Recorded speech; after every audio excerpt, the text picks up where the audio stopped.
Testing, 1, 2. Good evening, everyone, and welcome here to the Prosser Hall in the Borough Building of Camp Hill. This is the usual hangout for the Historical Society of Camp Hill. We're fortunate to have this.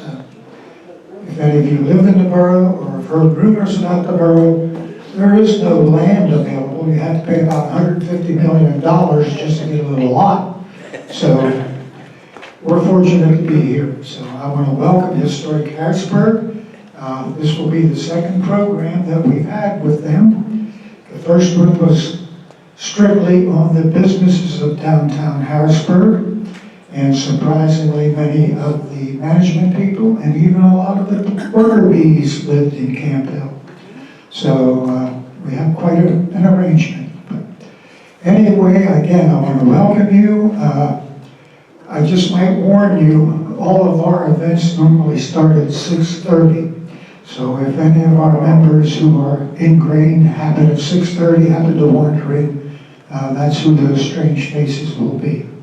So the outline is this: words of welcome, which I gave you, welcome. Next, we're going to pledge allegiance to the flag, and then I will introduce, where'd he go? Oh, there he is, from Historic Harrisburg, David Morrison. So if you are able, please join me in rise, and we'll pledge allegiance to our flag. I pledge allegiance to the flag of the United States of America, and to the republic for which it stands, one nation, under God, indivisible, with liberty and justice for all. Thank you. Where do you go? He stays in place. David? Okay. Thank you very much, Wayne Yost, president of Camp Hill Historical Society. Or is it Historical Society of Camp Hill? HSCH. Wonderful, great. Well, thank you very much. And I see this is a wonderful blend of East Shore and West Shore and of Historic Harrisburg faces and Camp Hill Historical Society faces. So let's take a little bit of a poll. How many people are here either as members or because you regularly come to Camp Curtin Historical or Camp Hill Historical Society events? Okay. How many are more likely here because of Historic Harrisburg programming? Okay. How many are here because you're involved in both of those organizations in some way or another? Well, a handful of you. Great, super, fantastic. The idea of having our events at various locations is fairly recent, but the idea of trying to do something here at Camp Hill goes way back, and I have to give the credit to our longtime member, Diane Beeble, sitting here in the front row, worked with us at Historic Harrisburg many years ago, and still is giving me good advice and good ideas, and this is one of them, so thank you, Diane. I want to acknowledge the Historic Harrisburg Education Committee, which is responsible for lining up our programs and presenting them to you free of charge, and chaired by Dr. Dorothy King, standing in the back. Hi, Dorothy. Thank you so much for the great job you and your committee do. I want to then mention, the upcoming events which Dorothy's committee is responsible for. Perhaps you picked up this schedule of events, but that is our schedule of upcoming events through the end of the year. We typically have our education programs on the fourth Monday of the month, fourth Monday at 6 o'clock, and mostly at our building, Historic Harrisburg Resource Center at 3rd and Burbeck in Midtown Harrisburg, but like today, we occasionally are elsewhere. You'll see also that we have coming up October 12th, a walking tour of Old Uptown Harrisburg. And we do these walking tours typically on Saturday morning from 10 to 12. And if you're a member of Historic Harrisburg, you save $5. I guess that's a good point for me to say that our membership brochure is on the table there. I've already gotten one new application tonight. Thank you very much, Judith Patton. You are a wonderful promoter of so many historical activities in the Capital Region, and you were great to be a member as well. And I should also mention Camp Hill Historical Society's membership for those of you that are Harrisburgers that want to consider dual membership. The next big thing we have coming up is this, our next month's fourth Monday, on Monday, October 28th. It's called Neighborhood Preservation, Historic Districts, and Community Building, and that's at our building. I guess that would actually be 5 weeks from tonight. And then, this is something new, a dog walkers tour of historic Midtown. The first time we've ever had a bring your dog on the tour, Saturday morning walking tour. So, and dogs can come for free, and they can even be dogs from Camp Hill. So bring your dog and have an interesting walk through the beautiful urban streets of Midtown, Harrisburg, and Riverfront Park. And lastly, this postcard is for Elegant Progressions, our annual progressive dinner, which is the first weekend in December. And this is now in its 27th year. It's a wonderful gala black tie event. And we're going to be at 3 West Shore properties this year, so it'll be very easy for many of you who live in this area, this side of the river, to join us if you wish. So grab as much of that literature as you want. Feel free to be in touch with us. Our website and email addresses are listed, and we'd love to see more of you. So thank you again for being here tonight. What a wonderful turnout. Now let me introduce our speaker tonight. Brian Van Sweden is with the Pennsylvania Historical and Museum Commission's State Bureau for Historic Preservation. So that's the state office that we deal with a lot. And I've known Brian for close to 40 years. We both have been in this business most of our careers. He is now the Community Preservation Coordinator and Advisor for the Central Pennsylvania area. So he works very closely with Historic Harrisburg, with Historic York, with any of the organizations that need help. I must say that the state is very helpful in that regard. His office and his colleagues are wonderful, and we couldn't accomplish all that we do without the support of the State Bureau of Historic Preservation Office. He's a historic preservation tactician, but he is also a very accomplished architectural historian, meaning he knows a lot about old buildings. And that's really why he's here tonight, to tell you something that you may not know about some of the houses right here in your own backyard, the bungalows of Camp Hill. So without further ado, please welcome Brian Van Sweden.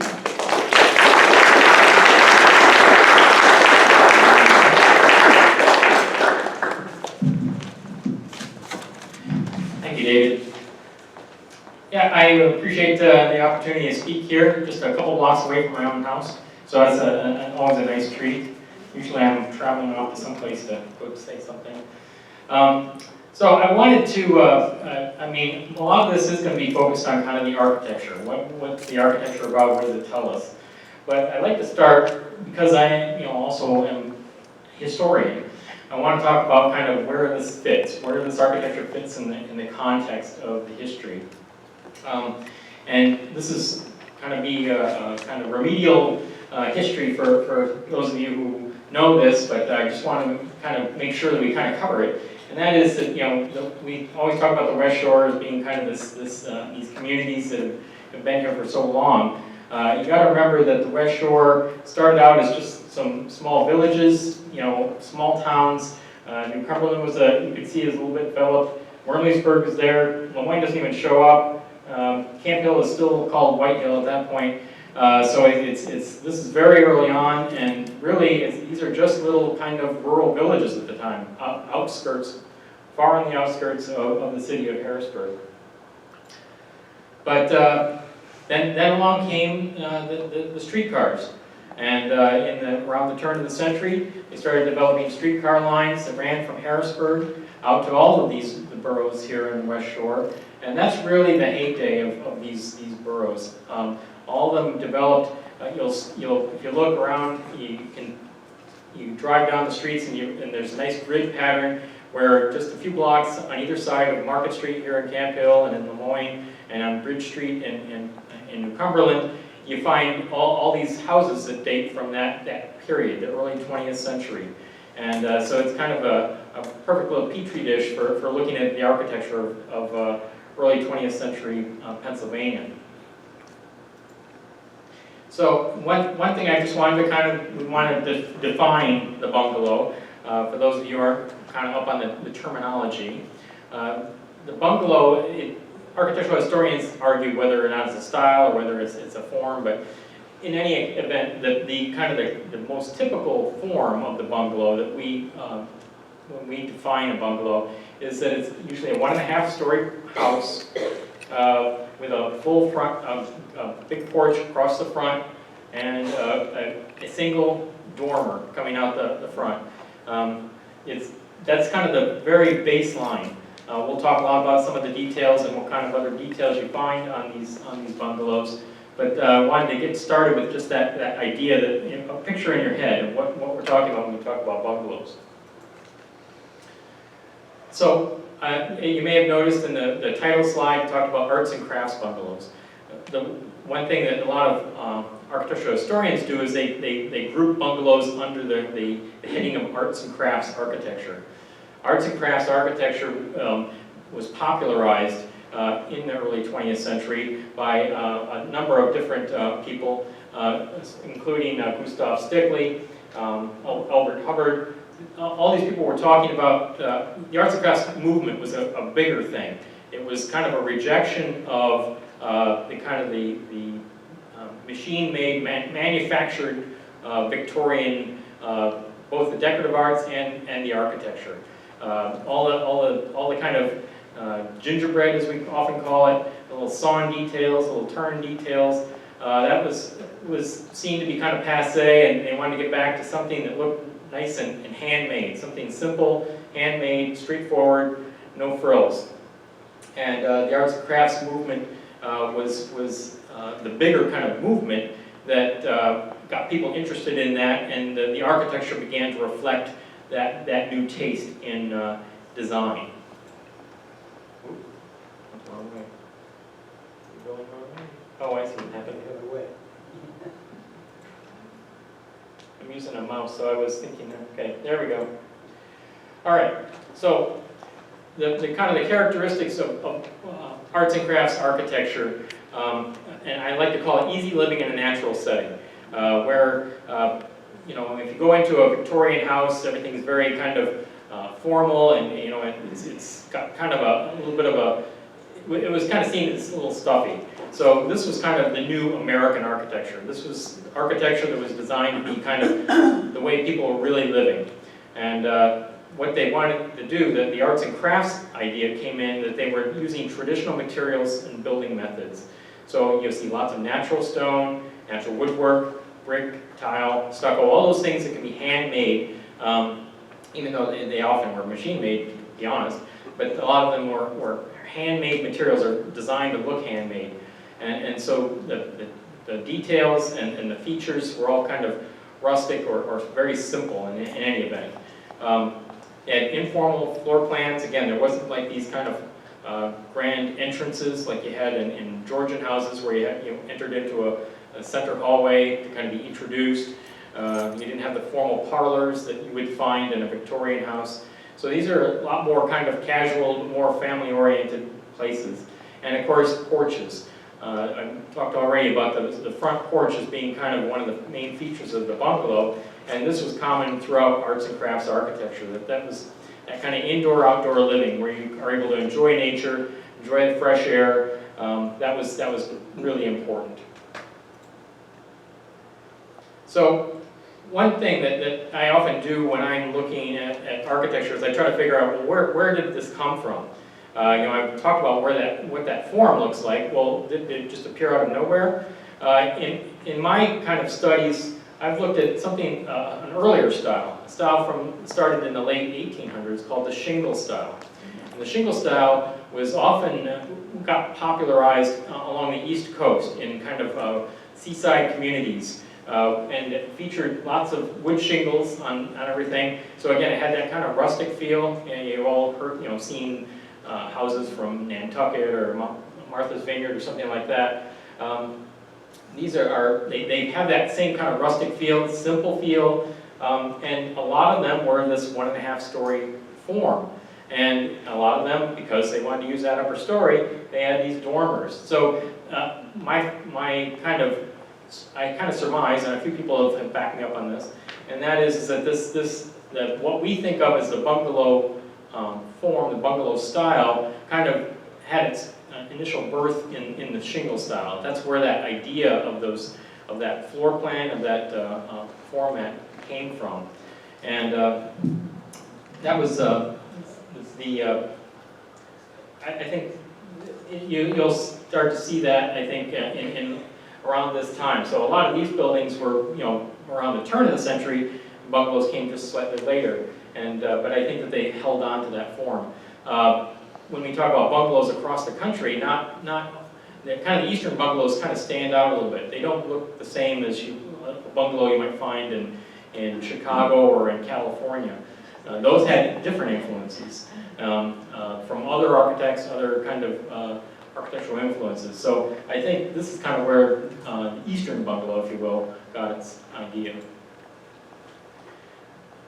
When I first did a presentation like this, I went around and took a bunch of pictures of bungalows on the West Shore, and I realized that there was kind of some differences. You could almost see kind of the progression of how the bungalow style changed over those years. So I kind of broke it down into the ones from the early years, ones from the heyday, as I call it, and then there was a kind of a transition where the bungalow form kind of continued, but it started to morph into something a little bit more like what you see in the post-war period with the ranch.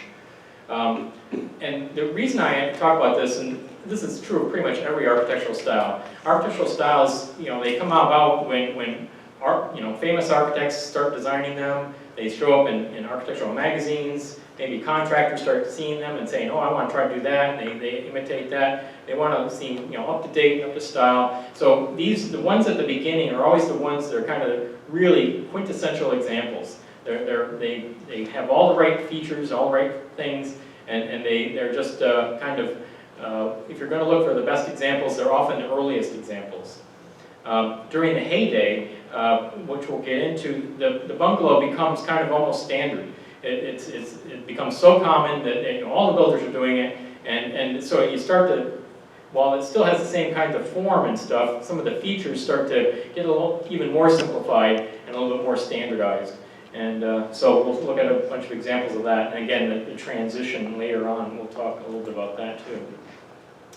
So these are some of the trendsetters that I see, and I did enough research to get a few of the dates on these to kind of confirm my suspicions. So you see some early examples here where they use very, they got that arts and crafts feel. They got the big porches. They got exposed structural details. They're made of stone, stucco, those kinds of things. They got the dormers. So these are the buildings that kind of reflect that arts and crafts feel, that arts and crafts kind of influence. And from 1912, 1920, and oh, by the way, I have to confess to those in the Camp Hill Historical Society, I didn't only take pictures of buildings in Camp Hill. So there are a few others in here. If I remember right, I think the one on the bottom there is from New Cumberland.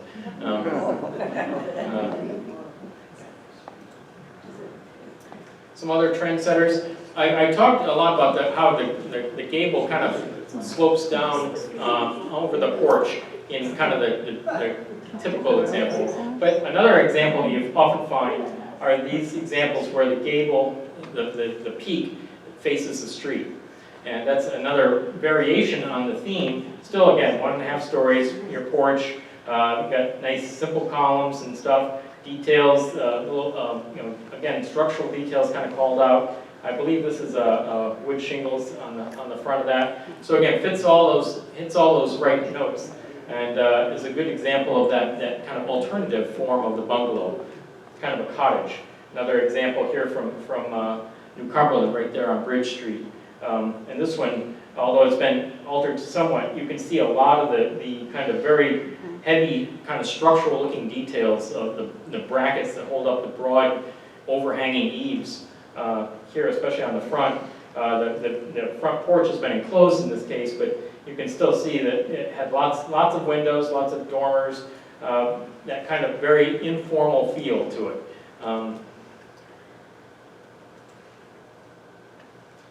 Some additional examples. Here's a more typical one with a brick on the first floor and wood shingle on the top. Another thing that you find in a lot of arts and crafts houses are these particular windows which have vertical panes in the upper sash and one large pane in the lower sash. A lot of those have gotten replaced over the years, but it is pretty typical of bungalows and the buildings at the same time period. But another good example, you can see how, when I was talking about those structural details kind of being exposed, you got what they call the rafter tails. The ends of the rafters are left exposed instead of being closed up inside of a soffit. And then you have these little knee braces to kind of help support that, again, that broad overhanging eave. Showed a couple of other alternative examples. Here's one that's got a dormer, and then it's got a little secondary dormer. This one is in Camp Hill here. That one is, again, still kind of, they're reflecting the influence of that arts and crafts, not quite standardized yet at this point. And then I've talked a lot about houses with gable roofs, but that doesn't mean that you can't do a bungalow form using a hipped roof. In this example here, it's got a hipped roof over the porch, and then it's got a hipped roof dormer in the center. So you've got that same kind of feel, and this is a particularly good example with these really big, heavy square posts. It's very typical of porch posts. And then they always sat on some sort of masonry base. You can see that in all these examples. If you think of like a Victorian house, quite often the posts raised from the floor all the way up, and they're quite often turned. Well, these are, again, a radical difference in kind of that appearance. A couple more. In this case, instead of having a gable or a hipped roof dormer, these have what we call a shed roof dormer, just a single slope. And what I find about this one is that it really reflects another big change in the way arts and crafts architecture, especially bungalows, kind of was a transition or a reaction to Victorian architecture. Victorian architecture was very vertical. It was, very tall and tall ceilings, tall windows, narrow windows. Everything was very vertical. In these examples, you can see how the bungalow had this concept of kind of being much more horizontal and kind of flattening out and spreading out. It makes it look like it's more spread out, more relaxed. And these are some particularly good examples with the shed roof dormers. And full confession, this is my house here. That's very nice. So, I got one, good. So in the heyday, which again starts roughly in the 1920s, then we start to see a little bit more of a standardization, and the houses become a little bit more, you start seeing them kind of more commonly. They're not kind of the unique examples anymore. Now they're starting to be the common examples.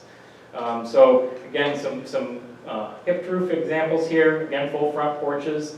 Nice brick columns here. Square wood columns. Again, they've got brick. What's the right word? The bases on these.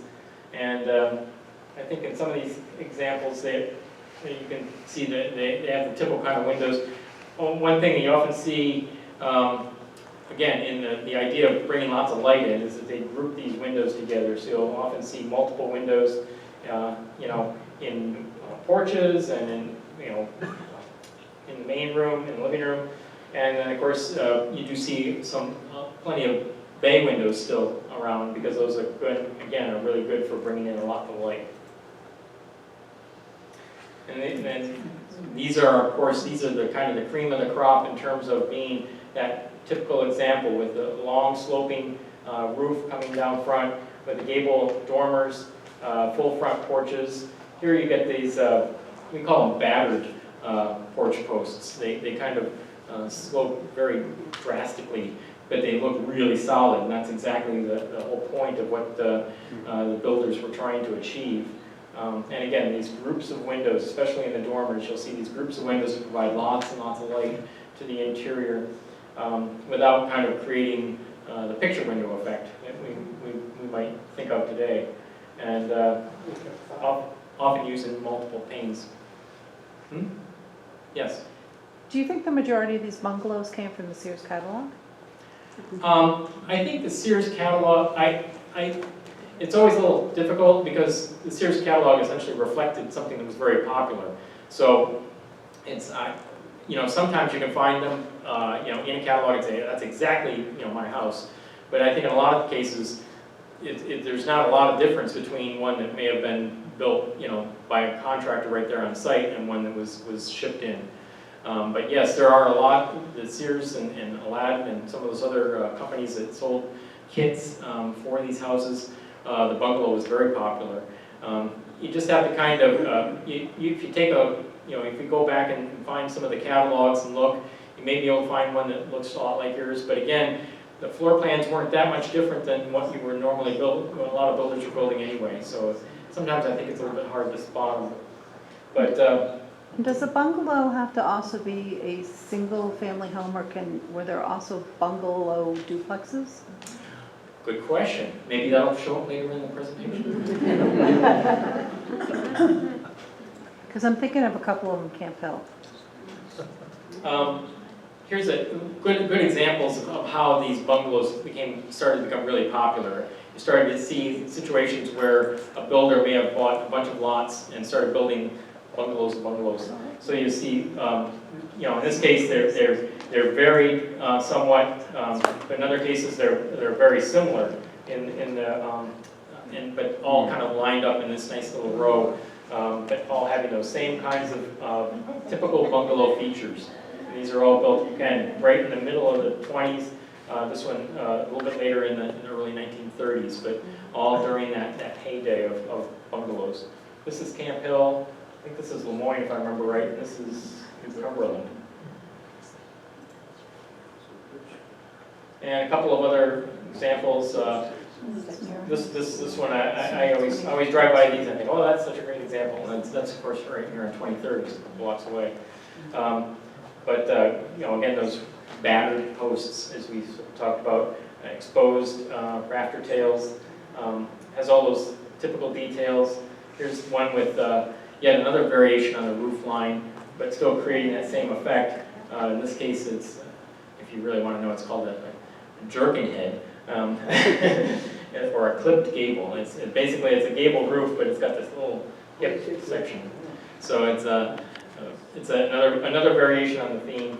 But again, some of these are starting to they're getting to that point of, we often think of bungalows as being small houses. Well, now they're starting to, they really are starting to be the kind of small house that your average worker family, working class family would be able to afford.